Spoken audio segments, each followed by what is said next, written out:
You are listening to Fervent Word, an online Bible study ministry with teachings and tools to help you grow deeper in your relationship with God. The following message was taught by B Simmons in 2012. Numbers chapter 1, we'll be looking at Numbers 1 through 7, which is the chapters that we read this week. And I want to encourage you as we start this new book. It's not too late if you didn't start with us through the Bible in 3 years. If you've fallen behind, there's plenty of opportunity. You don't have to try to get caught up.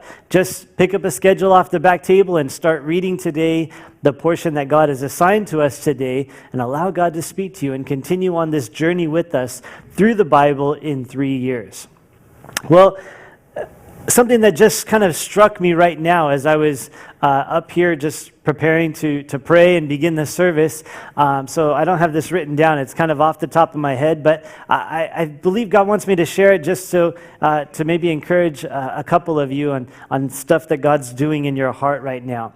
I was reflecting on the nation of Israel, and we often refer to the journey of Israel as a picture of the Christian life, how Israel was in bondage in Egypt and how we were in bondage to sin and death as a result of our sinful condition. But then because of Christ, we've been set free and we've been brought out from that bondage and set free from the bondage, just as Israel was released from the bondage. And with Moses, they were led out into the wilderness to meet with God at Mount Sinai. And we have this opportunity as well through Jesus Christ to be set free from sin and to meet with God. And then Israel is on their way to the promised land, the land that God said, I'm going to take you in and I'm going to give you this great inheritance in the land of Canaan. And so we look at the Christian life and we understand that the promised land is not a picture of heaven, but it's a picture of the victorious Christian life, where God says, you're going to go into the land, you're going to have victory, and you're going to have my blessings. And wherever the sole of your foot steps in the promised land, that's the land I'll give to you. In the same way, as we move forward in the power of the Holy Spirit, we have victory in Jesus and victory in His work in our lives. And so we see the whole journey. We're kind of right in the middle of that in the book of Numbers, where they're in the wilderness. They're in between the bondage in Egypt and the promised land. And so they're on their way. And so we see this as a picture of the Christian life. Now, that's very familiar. I think that you've probably heard that before, and we'll refer back to it later on in the book of Numbers too. But what really struck me as I was preparing for this evening is that God is leading them in the wilderness. And so many times we feel like we have to get things taken care of ourselves in order to come to God, in order for God to work in our midst, in order for Him to lead us. That, once I get my life together, then God's going to, bless me and take over. He'll start to lead me. Then He'll start to work. But as I was considering this, it's amazing how God is working with them from beginning to end. And even though they're going to go through a long season of rebellion against God, God will be leading them and working in their lives each step of the way. And so I want to just throw out kind of a blanket encouragement this evening before we even get started.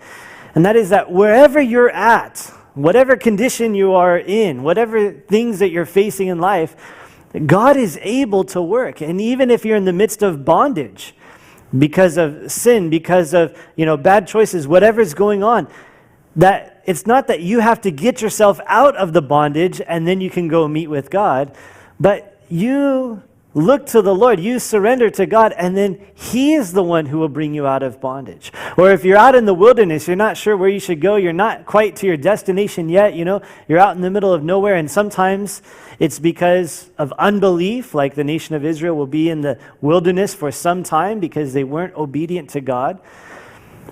And sometimes we feel like we got to, get our act together so that God can work and we can get into the promised land.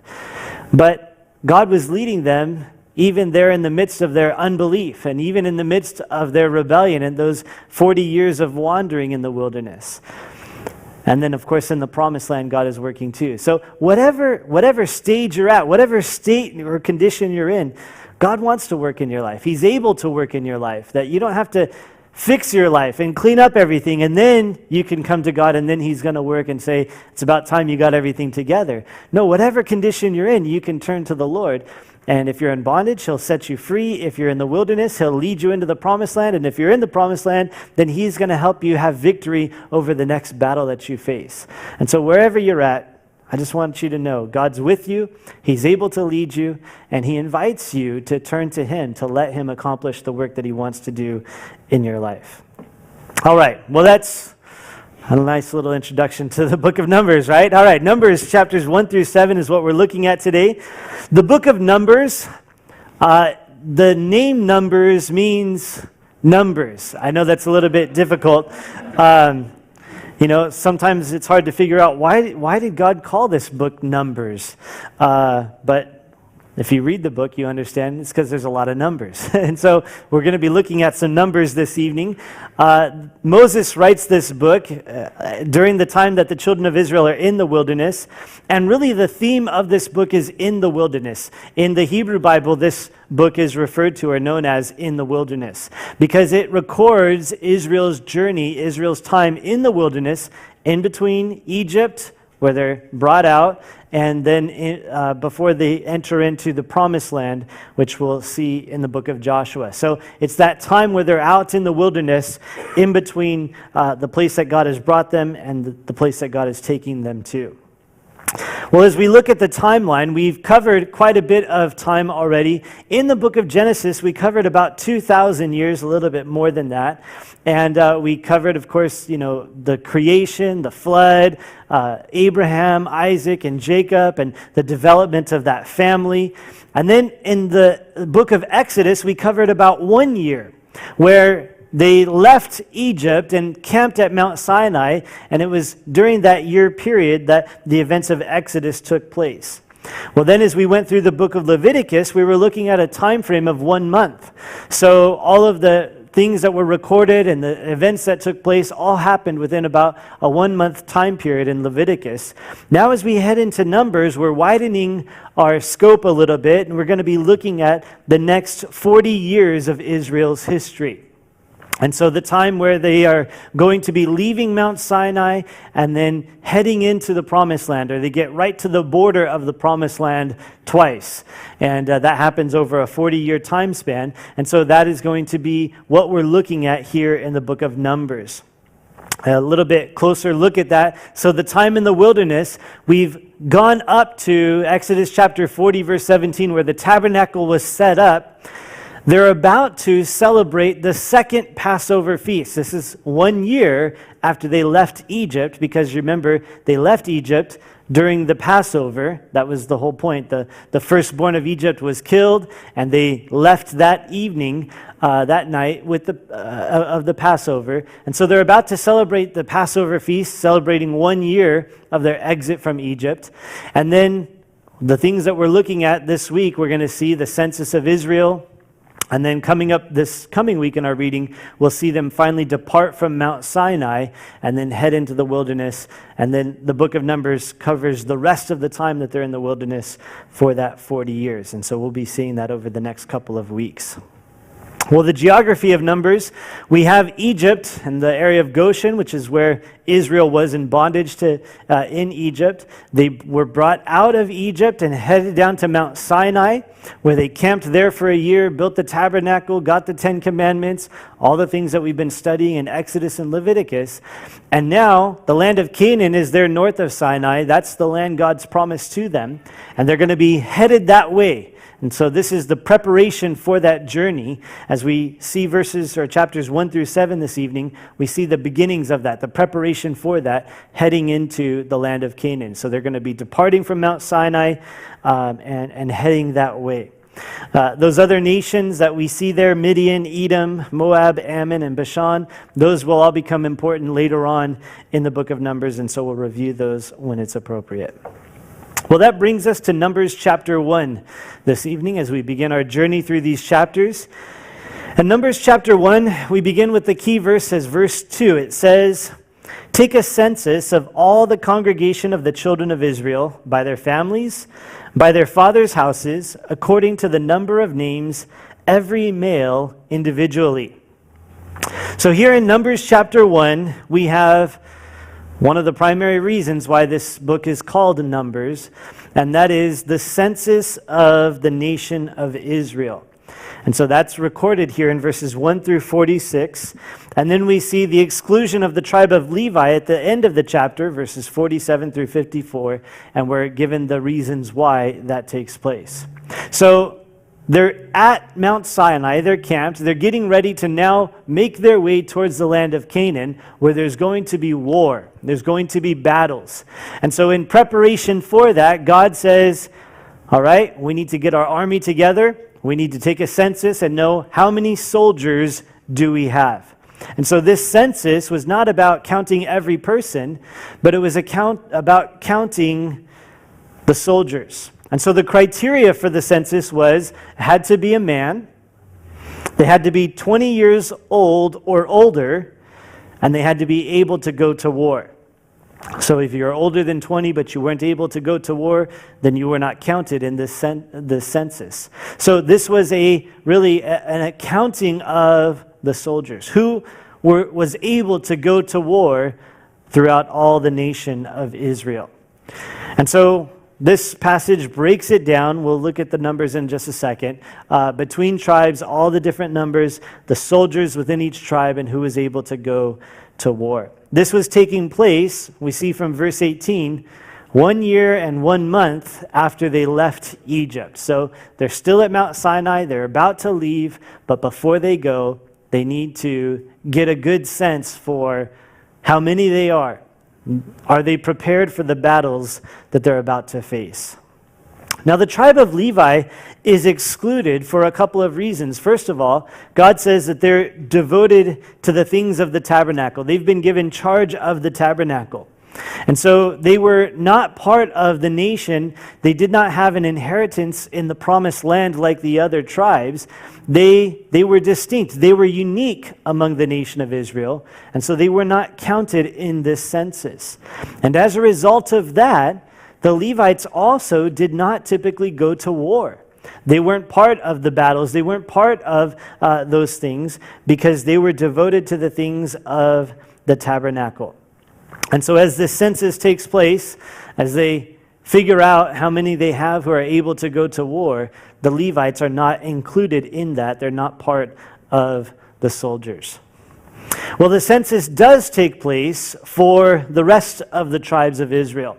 So here you have the sons of Jacob. Jacob is also known as Israel. He's renamed Israel by the Lord later in his life. And so it's the sons of Jacob or the sons of Israel. And this is where we get the tribes of Israel from. So Jacob had these 12 sons, Reuben, Simeon, Levi, Judah, Dan, Naphtali, Gad, Asher, Issachar, Zebulun, Joseph, and Benjamin.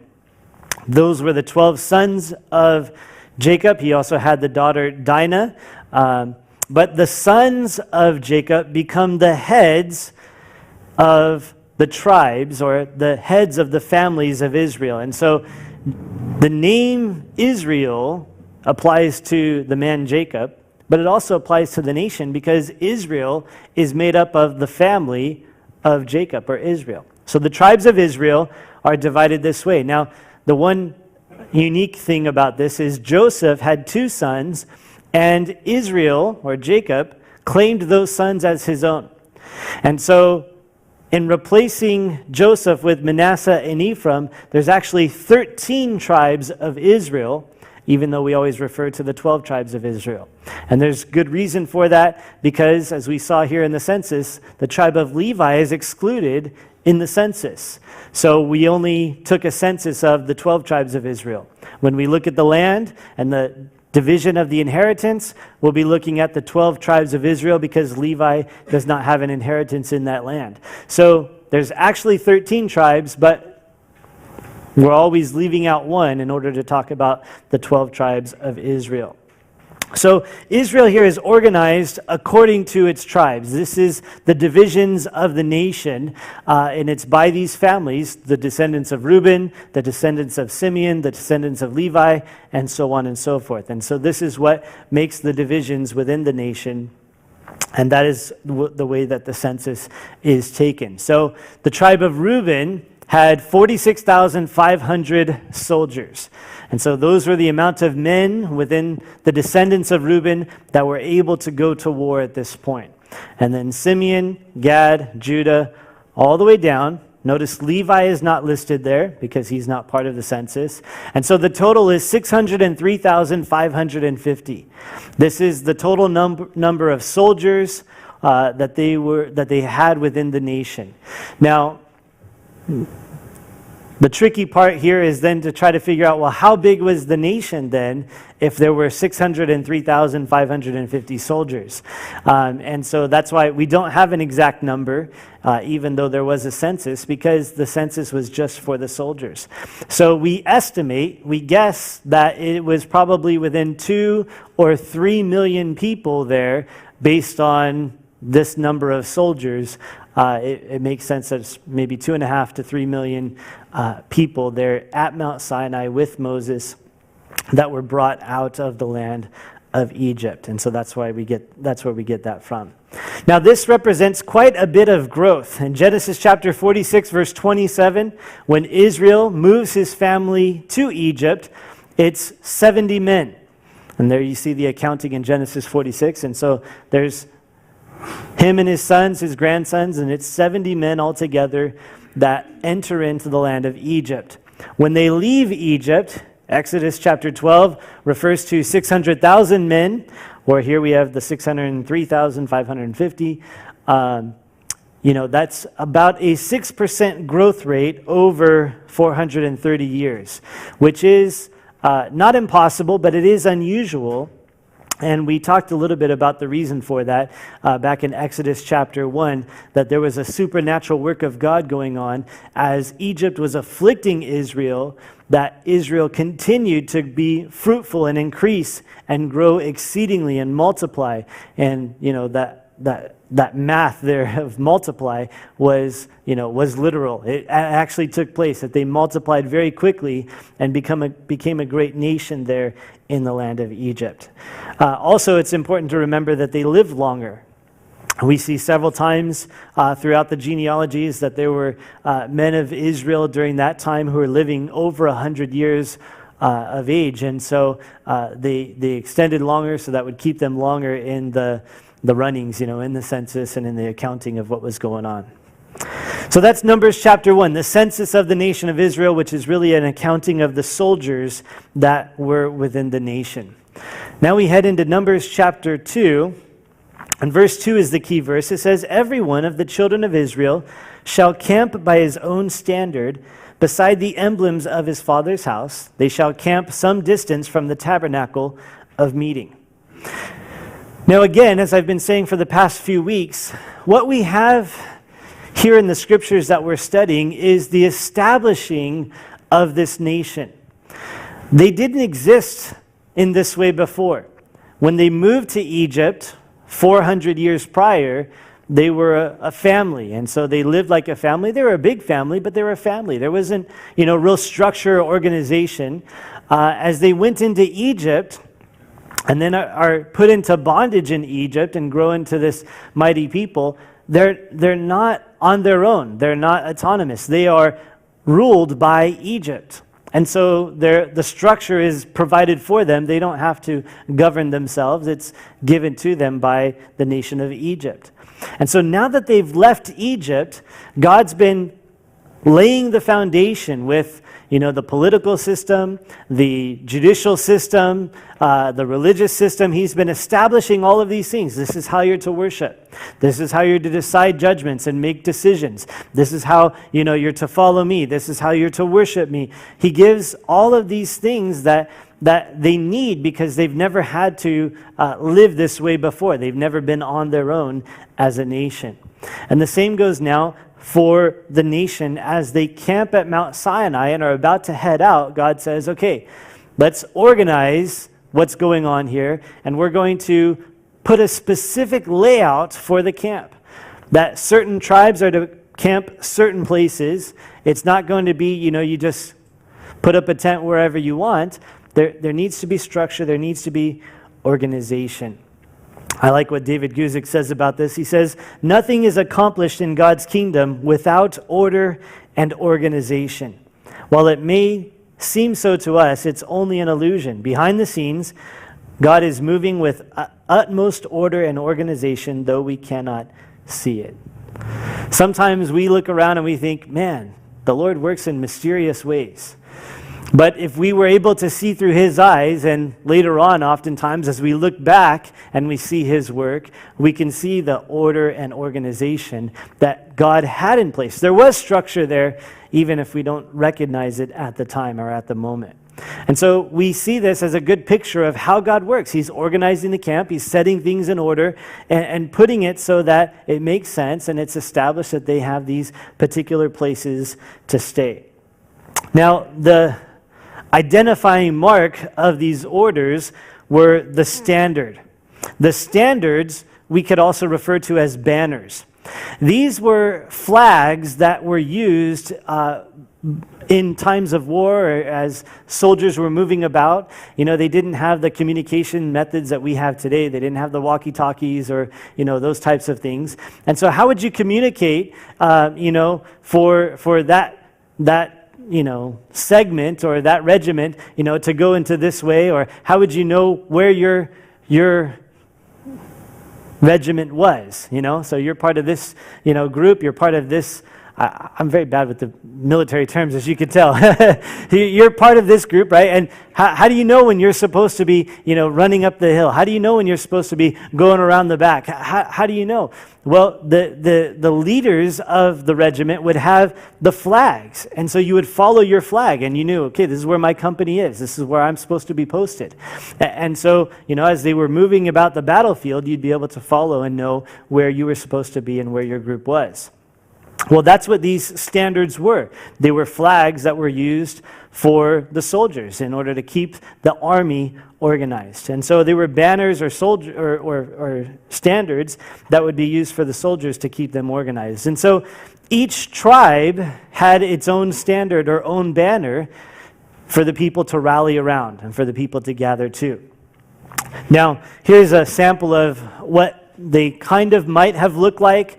But just to kind of give you an idea, it would be like an emblem on the banner that was, representative of the tribe. There would be particular colors that would be associated with the banner that also, had ties back to the tribe, and there were reasons for that. And so this is not, a picture of the actual banners, but just maybe a rough idea to kind of give you a picture of what they might have looked like, these banners that would be hoisted up. And so whatever tribe you were part of, you were to camp with your banner. You were to camp with your group. And so this was a way to organize the nation of Israel. And so here in chapter 2, God gives specific instruction about the location of each camp, not just everybody camp within your tribe, but also this tribe goes here, this tribe goes there, and as you lay it out, it would look something like this. So right in the middle, you have the tabernacle. And you can see there the tabernacle with the altar, the laver for the priest to wash, and then the tabernacle in the middle where the priest would serve. And then around that would be the courtyard. And so we looked at that. We spent a lot of time in Exodus looking at that. So beyond the perimeter of the courtyard would be where the Levites would camp. And they would camp all around the tabernacle, as we'll see in just a couple chapters that'll be explained. And so the Levites would camp around the tabernacle, and then all of the tribes would camp in the particular direction that God had given to them. So the tribe of Dan, Asher, and Naphtali, they would all camp to the north of the tabernacle. Judah, Issachar, and Zebulun would camp to the east of the tabernacle. Reuben, Simeon, and Gad would camp to the west. No, the south. Yes, that's south. Okay, thank you. So they would camp to the south of the tabernacle, and then Benjamin, Manasseh, and Ephraim would camp to the west of the tabernacle. So that was the layout. God said, this is where you're to camp. Now, it could have been arranged slightly differently. It could have been 3 columns, so it'd be Judah on top, and then Issachar in the middle, and Zebulun. There's different ways that you could try to arrange this. God doesn't give that detail for us, but just the general location of these tribes around the tabernacle. And so each one had their place and their position that they were to camp in.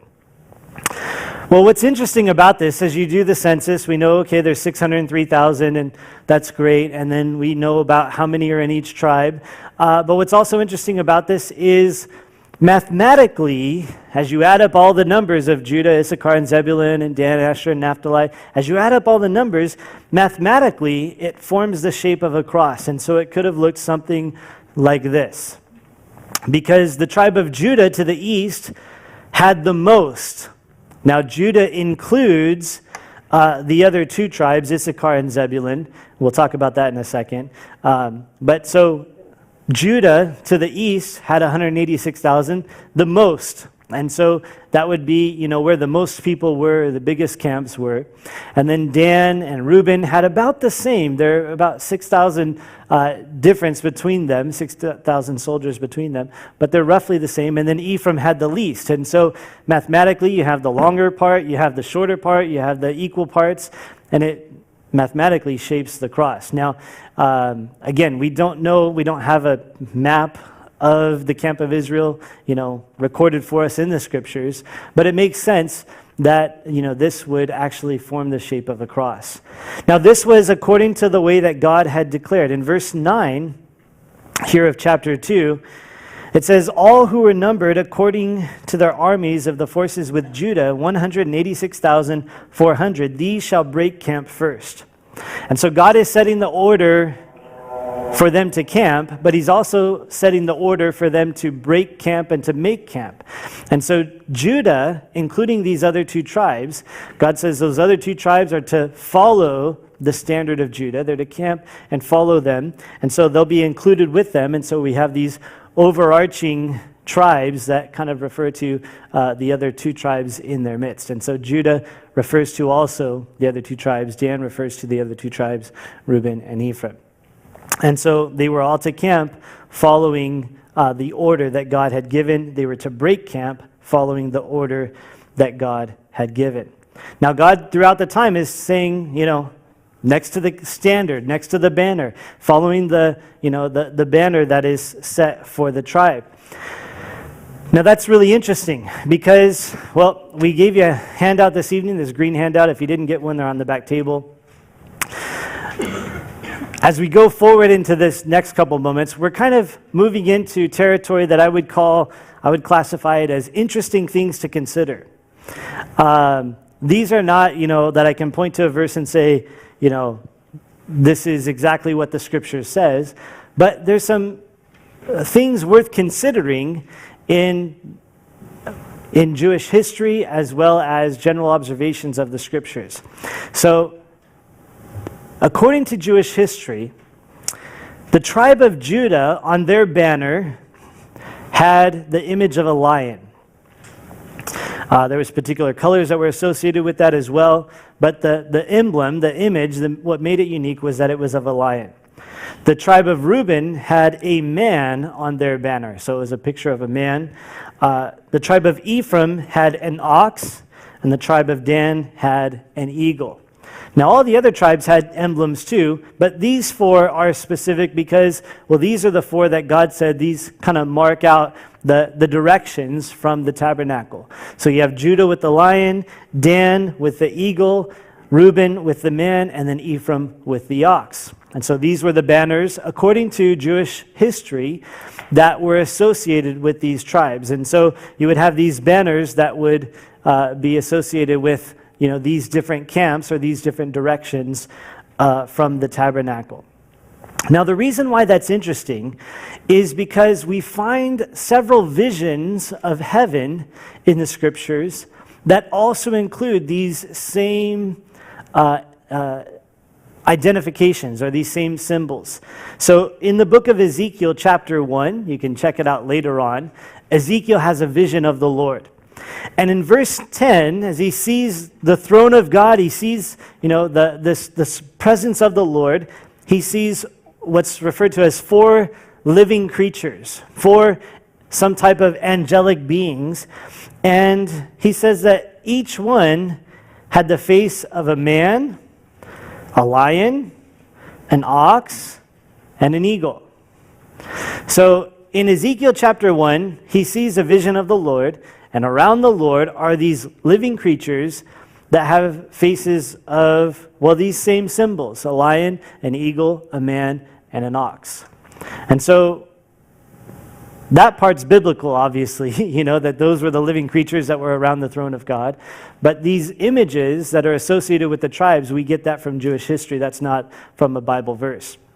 But it's interesting that it corresponds, that it matches up. And so what we see here is the presence of God at the tabernacle with these 4 symbols or images surrounding it, just like Ezekiel saw the presence of God with these 4 symbols or images surrounding it. And then we also see that happen with the Apostle John in Revelation chapter 4. There, John, as he is caught up to heaven, he sees 4 living creatures around the throne of God. And it says in Revelation 4:7, the first living creature was like a lion. The second living creature was like a calf or an ox. The third living creature had the face like a man. And the fourth living creature was like a flying eagle.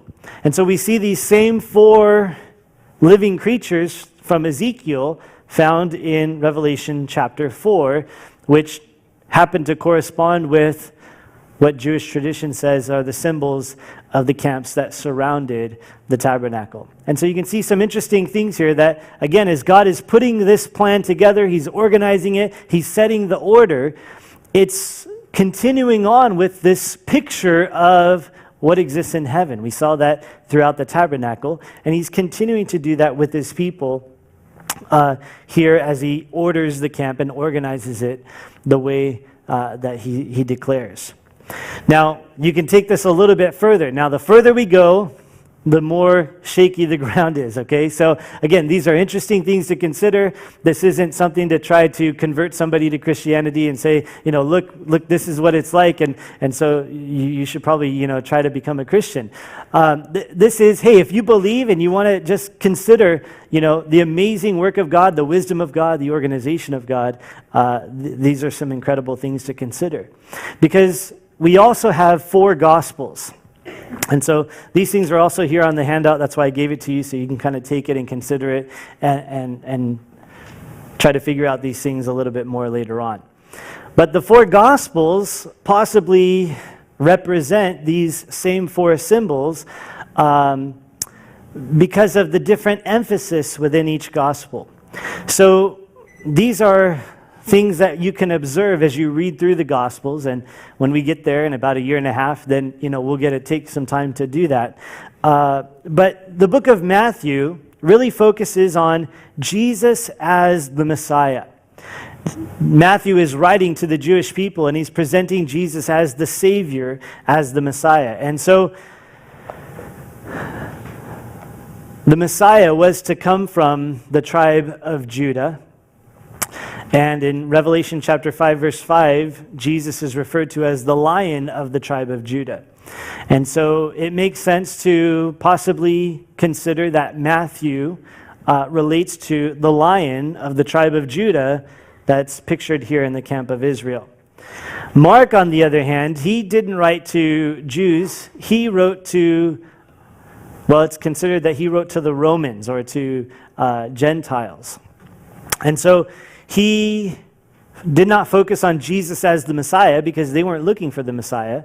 Instead, in the book of Mark, you really see the servanthood of Jesus and how he's doing things. He's action, and immediately he goes there, and immediately he goes there, and all these actions that Jesus is taking. And so we consider it that it's about the servanthood of Christ that's emphasized in the Gospel of Mark, which corresponds with the ox, which is a beast of burden, which is, doing the bidding of the master, accomplishing the work that is set before it, plowing the field that is set before it. And so it perhaps relates to this ox that's here in Ephraim on the west side of the tabernacle. Then you have Luke, which emphasizes the humanity of Christ, emphasizes the fact that he is a man, and you can see that through different elements of the Gospel of Luke. By the way, you can also parallel this with the genealogies. So Matthew, focusing on Jesus as the Messiah, starts it with a genealogy with Abraham. And God gave to Abraham that promise that all the world would be blessed through Abraham, which was a promise of the Messiah who was to come. And so he starts with Abraham. He says Jesus came from Abraham. He's the fulfillment of that promise. Well, Mark doesn't have a genealogy. As he focuses on Jesus as a servant, servants aren't required to have some impressive genealogy. There's no point to that in order to be a servant. That's not a high qualification. Luke, on the other hand, is focusing on Jesus as a man. You see the humanity of Christ throughout the gospel. And you also notice that his genealogy begins with Adam, the first man. And so he's illustrating, even through the genealogy, that Jesus Christ is a man. And so it makes sense to relate that to the man that is, the symbol or the banner of the tribe of Reuben. And then finally, John emphasizes the deity of Christ. And those who've been around Living Water for a while, you were probably with us when we went through the Gospel of John, and we got to see over and over again how many times that Jesus is demonstrated to be God. It's really quite amazing. And so it makes sense that, this is the gospel that emphasizes the deity of Christ. And think about the genealogy of John. Where does John go for his genealogy of Jesus at the beginning? Well, he says, in the beginning was the Word was with God, the Word was God. He starts with eternity, that Jesus existed in the beginning, emphasizing the reality that Jesus is God. And so this perhaps relates to the flying eagle, which is the symbol and the banner of the tribe of Dan. So again, these are not, here's the verse, this proves it. But it's very interesting to consider how organized and how this order was set by God. And it makes sense in a lot of ways to relate these things together and understand that this is something that God was putting together with the camp of Israel. So that's Numbers chapter 2. We will not spend the same amount of time on the rest of the chapters, just so you know, so you don't start freaking out. But let's move on to chapter 3. Chapter 3, verse 6 is the key verse. It says, "Bring the tribe of Levi near and present them before Aaron the priest, that they may serve him."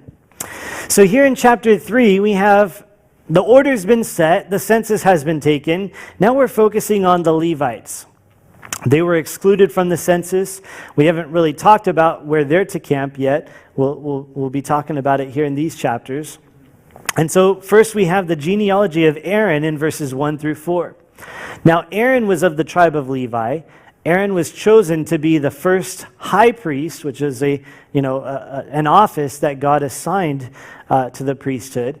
And then his sons were to be the priests of the nation. And when Aaron died, then his firstborn would take the role of high priest, and that would continue to pass on. So to be a priest, you had to be a descendant of Aaron. To be a high priest, you had to be in the line of the firstborn from Aaron, and that was the way that it was passed on from generation to generation. So Aaron's family were the priests. They were the ones who, the boys, they were going to grow up to be priests. You never, if you were of the tribe or of Aaron's family, you never had to wonder, I wonder what I want to be when I grow up. I mean, it was assigned by God. If you were of Aaron's family, you were going to be a priest. And so in verses 5 through 13, we're looking more at the rest of the Levites. So Aaron's family, they were the priests. The rest of the Levites were to be devoted to the tabernacle. And so the Levites were given to Aaron and his sons to help them fulfill their role as priests of the nation. And they were to be devoted to serve the tabernacle and the priests in doing so. Well, then in verses 14 through 39, you have the census of the Levites. So here you have the recording of, how many Levites are there? They weren't counted in the accounting of the soldiers, but there did need to be a census of them, an accounting of them. And so that's given here in chapter 3. Now the criteria for this census was they had to be a male, but they also had to be at least 1 month old. So not like 20 years old, not able to go to war. This is a whole different census. This is, all the males 1 month old and up. And so the details are recorded for us. Gershon had 7,500 in his tribe. They would camp to the west. Let me switch to that screen. So they would camp to the west of the tabernacle. Kohath had 8,600 males. They would camp to the south. And then Merari would camp to the north, and they had 6,200 males. So this was the accounting of the males or the men of the tribe of Levi. Moses and the priests, in verse 38, God says they would camp to the east. And so they would surround the tabernacle, and then on the outside of them would be all the rest of the tribes of Israel. So the total, as you look at this, would be 22,300 of the tribe of Levi, 1 month old and above. Except for verse 39 says that there was 22,000. So it causes a little bit of concern sometimes. Verse 39 says 22,000, but when you add these up, it comes to 22,300. So there's an extra 300 somewhere. And where did that come from? Well, this next screen will kind of maybe demonstrate a little bit. The tribe of Kohath is where the error is believed to have taken place. 8,300 is probably the more accurate number. Previously, it's 8,600, and that's what the verses record. But 8,300 is probably the actual number. And the reason for the change, or the reason for the discrepancy, is there's a slight difference between the way that they would write the number 3 and the number 6 in Hebrew. And so at some point, a copyist, a scribe who is copying the scroll, possibly made an error, and that is the reason for the discrepancy. That's something that takes place, especially around numbers. As you look through the scriptures, every once in a while you'll see one of these little things. It's not a big deal. We talk about the inerrancy of scriptures, and as we do, we're actually referring to the original manuscripts. And there's copies, we're working with not the original manuscripts, but the copies. And so there are some typos from time to time, some occasional minor things like this. Usually it's related to numbers, and always it has no significant impact on the passage. It's never on major topics and things like that. So no reason to have your confidence shaken in the scriptures, but just a reality. At some point, a copyist made an error, and so wrote down 8,600 instead of 8,300, because that's an easy mistake to accomplish in Hebrew. So 22,000 is the actual number of the Levites. And now God will go on to replace or substitute the Levites in place of the firstborn. And this is found in verses 40 through 51 of Numbers chapter 3. So what's happening here is he declares the principle in verse 12 and 13. Look at verse 13 with me real quick. It says, "Because all the firstborn are mine." God makes the declaration to the nation of Israel, all of the firstborn of the nation belong to me. They're all mine. Why? Well, he says, "On the day that I struck all the firstborn in the land of Egypt, I sanctified to myself all the firstborn in Israel, both man and beast, they shall be mine. I am the Lord." So when the firstborn were struck in the land of Egypt, but Israel was preserved from that by following God's instruction, God says, now all of your firstborn should have died.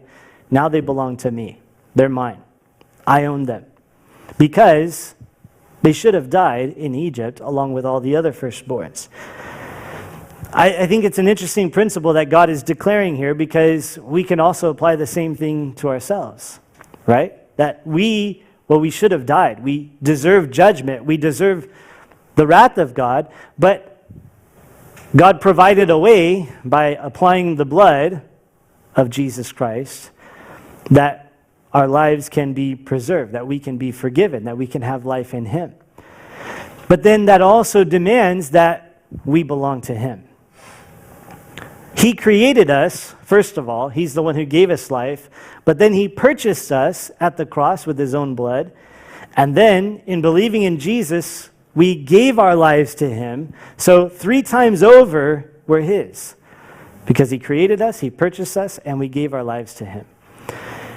I think it's a good reminder that we are not our own. We were bought with a price. Therefore, we are to honor God with our body, with our lives. You do not belong to yourself. Your life does not belong to you. You don't have the right to make whatever decision you want to make. You belong to the Lord. He created you. He purchased you. You gave your life to him. So seek him, obey him, put him first. That's the principle that God is establishing here. And so he says, all the firstborn belong to me. And so what he could have done is call all the firstborn from all the tribes and say, okay, everybody, you come over here. We're starting a new tribe, and you're going to be the ones who serve at the tabernacle. God said, no, let's not do that. Let's do a substitution. Let's take the tribe of Levi. It's very close in number. They do a census of all the firstborns, and it's 22,273. So there's only 273 difference between the firstborns and the tribe of Levi. And so God says, let's just swap them out. And the other 273 extra, they just need to pay a redemption price to be redeemed, so that they have, so that they can continue to live. They don't have to be put to death because they deserve death from the land of Egypt. So God set the price because he had the right. He said, okay, I'm choosing the tribe of Levi instead of all the firstborns. And from now on, all the Levites belong to me. They're going to be devoted to the tabernacle. They're going to be devoted to the things of the Lord. And that's Numbers chapter 3. Chapter 4. Verse 46 is the key verse. It says, all who were numbered of the Levites, whom Moses, Aaron, and the leaders of Israel numbered by their families and by their fathers' houses.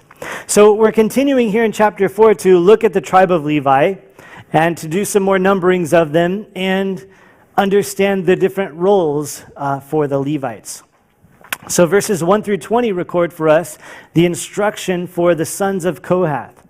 So Levi had 3 sons, Kohath, Gershon, and Merari.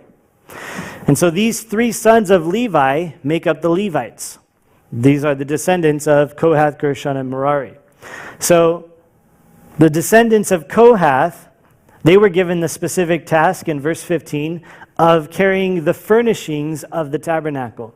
So the Ark of the Covenant, the table of showbread, the lampstand, the altar of incense, all of those articles, they were required to carry.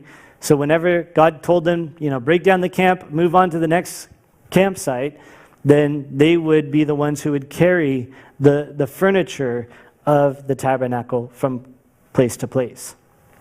And then God goes on in verses 21 through 28 to talk about the service of the sons of Gershon.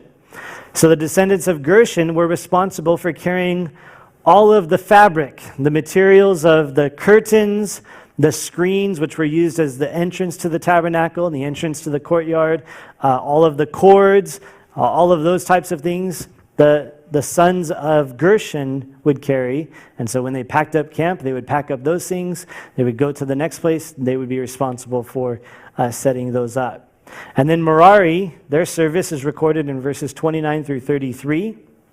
And they were responsible to carry the boards, the bars, the pillars, and the sockets. These were the heavy-duty guys. I mean, these ones had the most weight with all of the different parts of the structure of the tabernacle. So there was the boards that surrounded the tabernacle, the bars that held up the walls.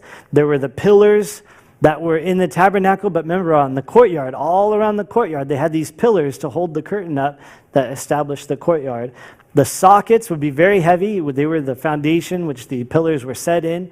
And so all of these things, the sons of Merari had to carry from place to place to pack up, to set up as the camp of Israel moved. And so the census is taken of the tribe of Levi, of those who are able to serve. Now, the first census we saw of the tribe of Levi is just all the males 1 month old and above. Here, we're narrowing the search to those who are 30 years old to 50 years old. And these were the ones who were able to serve in their role that were given to them as the Levites. And so here we have Kohath with 2,750, Gershon with 2,630, and Merari with 3,200. So there was more within the tribe. If I back up here, you can see Gershon had 7,500 males, 2,600 of them were able to serve. Kohath had 8,300, 2,700 were able to serve, and Merari had 6,200, and 3,200 were able to serve. So the others were too young, too old, whatever the case. God said these are the ones who can serve in this capacity, those who are from 30 years old to 50 years old. I like what Spurgeon had to say about this portion of Scripture. He says, "It is worthy of note that these Levites, although they were all equally consecrated to God, had not all exactly the same work to perform. God is not the God of all uniformity. There is a wondrous unity of plan and design in all that he does, but there is also an equally marvelous variety." And so he's saying, look, they're all equally consecrated, they're devoted to God, they all have an equal part to play, but their roles are different. In the same way as on Saturday, as we do the car wash, the people washing the car have an important role to play, and it's the same importance as the person who's sharing the gospel at the tables while the person's waiting to have their car washed. It's just different roles. We're all not going to be doing the same thing. We are not all called to the same thing. And in the same way that Paul will be explaining later in the roles within the body of Christ. We're not all called to be pastors, to be missionaries. We're not all called to the same thing. There's a variety of the work, but we're all to be devoted to God, and we all have the same importance as far as the faithfulness to the thing that God has called us to. And so we see that pictured here through the tribe of Levi and their responsibilities that God gave to them. Numbers chapter 5, verse 29 is the key verse. It says, "This is the law of jealousy when a wife, while under her husband's authority, goes astray and defiles herself." We have a couple things that God is putting in order here in chapter 5. The first thing we find in verses 1 through 4 is to put the unclean out of the camp. Now in Leviticus, we went through all the details of clean and unclean and what causes a person to be unclean. Leprosy is one, coming in contact with a dead body is another. Those are some examples that are given here in chapter 5. And so those who become unclean are to be put out of the camp.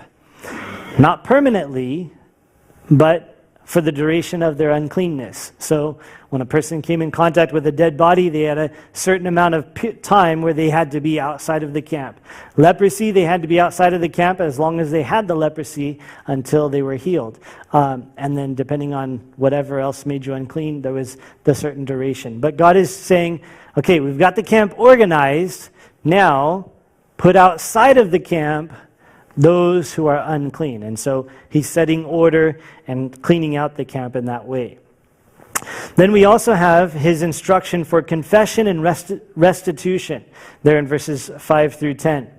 So restitution, I think, is an interesting concept for us to consider, something maybe to consider in your own life personally, because what God says is, look, when you do something wrong, when you damage someone's goods, when you take something that's not yours, whatever the case, then you are to repay that, but then also add 20%. That's the restitution part. So you replace what was broken or what was taken, what was damaged, but then you also give a little bit extra, and so you add the 20% for restitution. Well, then we also have the law of jealousy. This is a very curious law, which causes a lot of people to scratch their heads, because the idea is if a man gets suspicious of his wife and he says, I don't think she's been faithful to me, then God provides this instruction. So they're to go to the tabernacle, they're to go through this process with the priest, he's to say certain things, he's to write down the curse, he's to scrape it in water and put dirt from the tabernacle in the water as well and have her drink it. And it's this very curious process. We kind of think it's unusual.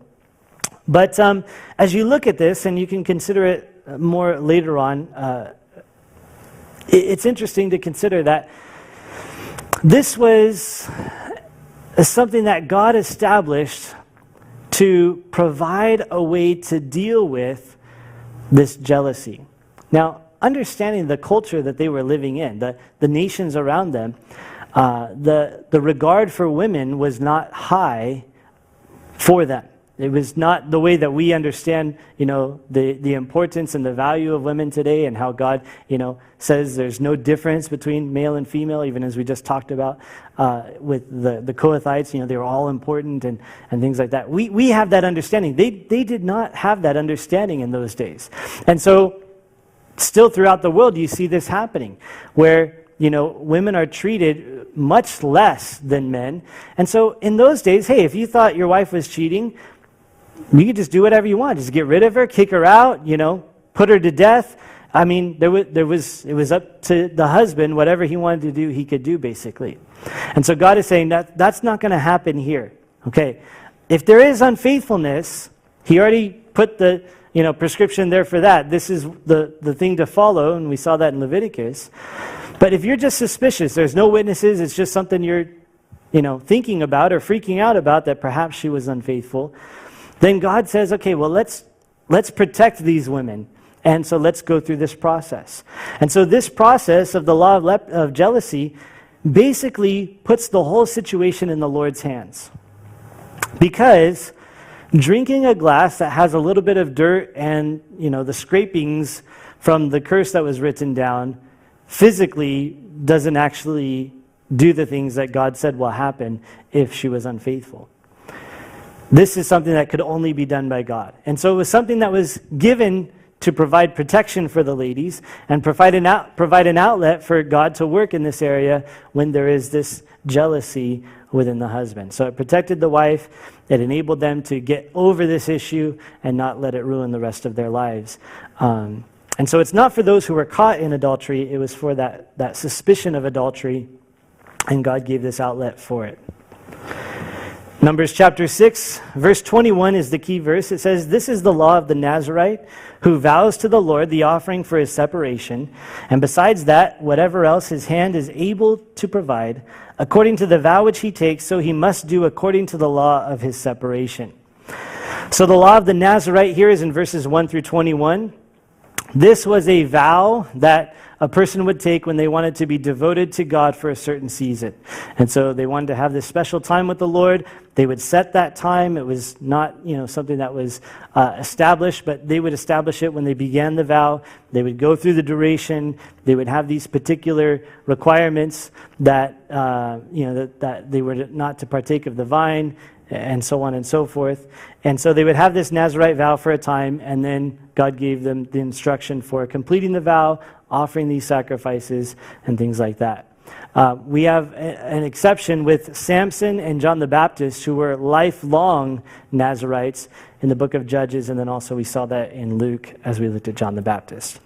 But then you also have the priestly blessing, the way that the priests were to bless the nation and speak to the people. God gives that instruction in verses 22 through 27. And I think it's really interesting to look at this because we see here God's will for the people. Sometimes we look at the Old Testament and we think, man, the God of the Old Testament is a God of wrath and judgment and all these things. But here we see the heart of God for his people. And that was not, curse you in judgment and may you all die and shed lots of blood. He says, the Lord bless you, the Lord keep you, the Lord make his face to shine upon you. And so God desires for his people to be blessed and for them to find favor in his sight. And that brings us to Numbers chapter 7, where we finish off our time together. Verse 2 says, "Then the leaders of Israel, the heads of their fathers' houses, who were the leaders of the tribes, over those who were numbered, made an offering." Here in chapter 7, you have the longest chapter in the book of Numbers. So just kind of to give you a sigh of relief for the rest of the readings in the book of Numbers. I know today might have been a challenge for many. We have this very repetitious chapter of these offerings that are brought forth. Now, verse 1 tells us this was right as the tabernacle was finished being set up. And so this is kind of the inauguration of the tabernacle and the services of the tabernacle. So we're kind of rewinding, in our minds anyways, back to Exodus chapter 40 when the tabernacle is first set up. This same event here is happening here in Numbers chapter 7. For 12 days, One leader from the tribe, or from each of the tribes, brings in these particular offerings. They give them carts, first of all, in verses 2 through 9, to carry. This is for the Levites to use, to carry all of the different articles of the tabernacle and things as they moved it around. The estimate weight of the total of the tabernacle is about 19,000 pounds. So the carts would have been a welcomed instrument for them, to carry these things from place to place as they were ordered to do so. So they brought these carts to be used for the Levites, but then also the offerings. One each day, and it was to be these particular things. So here's a quick outline of these offerings. They each brought a silver platter, which weighed about 130 shekels, which is about 2.5 pounds for us, which would be about $1,320 worth of silver today. A silver bowl, 70 shekels, about 1.5 pounds. They each brought a gold pan, which was 10 shekels, or about 0.2 pounds, but still worth a lot because that's a lot of gold. Then the burnt offering, they would bring one bull, one ram, and one lamb. And remember, the burnt offerings, they would be consumed completely upon the altar. Then they would bring a sin offering, which was one goat. And then they would bring the peace offering. And this had lots of animals, 2 oxen, 5 rams, 5 goats, and 5 lambs. So this gives you a little bit of an understanding about what was happening. Now, they're bringing these things, they're offering to the Lord. Some of them, like the platters and bowls and pans, now these are instruments that will be used for the things of God by the priests and the Levites.